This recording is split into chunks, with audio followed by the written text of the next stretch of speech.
कहाँ से आए हो? कराची से। अच्छा, क्या सहूलत है इधर लाल शहबाज कलंदर की मज़ार पर? यहाँ पे पानी पीने की बहुत वो परेशानी हो रही है हमारे को, और मतलब यहाँ पर साफ सुथरे की सफाई की सहूलत है? बिल्कुल भी नहीं है। लाल नोट और 50 ना 10 ना 20, सिर्फ 100 रुपये, और गल्लक में डालने नहीं देते, नहीं वहाँ नहीं, यहाँ नजराना दो।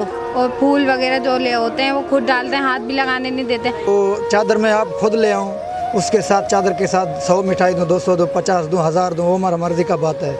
जो मैं आता हूँ चादर गले में खुद डालते हैं, कहते हैं अंदर जाओ दुआ मांगो, 1500 रखो, 1000 रखो, 500 रखो, दुआ मांगते भी पैसे लेते हैं, जूता रखते भी पैसे लेते हैं, अजाब बन जाता है। आओ तो लाल साईं इतना देने वाला, तो बोलते हैं कि पैसे रखो, वो बांटने वाला है या लेने वाला है? इधर के मुसलमान ये काम करके बैठे हैं। इतनी बड़ी इधर हस्ती है, मस्त एक ही है दुनिया में, कलंदर लाल शहबाज, और इस मस्त की जगह पे भी ऐसे मुसलमान काम कर रहे हैं तो कैसे बचेंगे? आते हैं इतने दूर दूर से, और यहाँ पे ठीक है सिस्टम पे उसको बहुत परेशानी होती है।